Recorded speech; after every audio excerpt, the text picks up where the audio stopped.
ಛತ್ತೀಸ್ಗಢದ ಸುಕ್ಮಾ ಬಿಜಾಪುರ ಎಂಬಲ್ಲಿ ಭದ್ರತಾ ಪಡೆಗಳು ಮತ್ತು ನಕ್ಸಲರ ನಡುವಿನ ಕಾಳಗದಲ್ಲಿ 22 ಮಂದಿ ಭದ್ರತಾ ಸಿಬ್ಬಂದಿಗಳು ಹುತಾತ್ಮರಾಗಿರುವ ಹಿನ್ನೆಲೆಯಲ್ಲಿ ಪುತ್ತೂರು ಹಿಂದೂ ಜಾಗರಣ ವೇದಿಕೆಯಿಂದ ಪುತ್ತೂರು ಕಿಲ್ಲೆ ಮೈದಾನದಲ್ಲಿರುವ ಅಮರ್ ಜವಾನ್ ಜ್ಯೋತಿ ಸ್ಮಾರಕದಲ್ಲಿ ಹಣತೆ ಬೆಳಗಿಸುವ ಮೂಲಕ ಶ್ರದ್ಧಾಂಜಲಿ ಅರ್ಪಿಸಲಾಯಿತು. ಹಿಂದೂ ಜಾಗರಣ ವೇದಿಕೆಯ ಜಿಲ್ಲಾ ಸಂಘಟನಾ ಕಾರ್ಯದರ್ಶಿ ನ್ಯಾಯವಾದಿ ಚಿನ್ಮಯ ರೈ ಈಶ್ವರಮಂಗಲ ಅವರು ಮಾತನಾಡಿ, ವೀರ ಸೈನಿಕರ ಮೇಲೆ ಬೇರೆ ಬೇರೆ ರೀತಿಯಲ್ಲಿ ದಾಳಿ ನಡೆಯುತ್ತಿದೆ. ಒಂದು ಕಡೆಯಿಂದ ಭಯೋತ್ಪಾದಕರ ಮತ್ತು ನಕ್ಸಲರ ದಾಳಿಗಳ ಮೋಸದ ಆಟಕ್ಕೆ ಇವರು ಬಲಿಯಾಗ್ತಿದ್ದಾರೆ. ನಮ್ಮ ವೀರ ಯೋಧರ ಬಲಿದಾನವನ್ನ ನಮ್ಮ ಮುಂದಿನ ಪೀಳಿಗೆಗೆ ತಿಳಿಸಿ ದೇಶ ಪ್ರೇಮ ಬೆಳೆಸುವ ಕೆಲಸ ಆಗಬೇಕು. ನಮ್ಮ ಹೀರೋಗಳು ಸೈನಿಕರಾಗಬೇಕು ಎಂದು ಹೇಳಿದರು.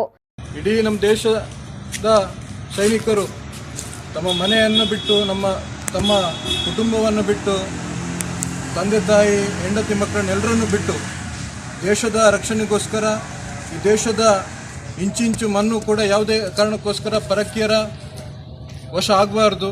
ನಮ್ಮ ದೇಶ ಯಾವತ್ತೂ ಕೂಡ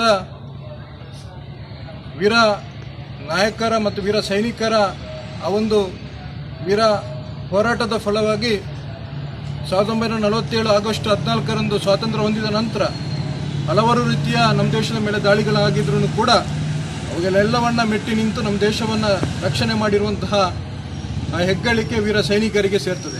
ಕಾರ್ಯಕ್ರಮದ ಕೊನೆಯಲ್ಲಿ 1 ನಿಮಿಷದ ಮೌನ ಪ್ರಾರ್ಥನೆಯೊಂದಿಗೆ ಹುತಾತ್ಮ ಯೋಧರಿಗೆ ಚಿರಶಾಂತಿ ಕೋರಲಾಯಿತು.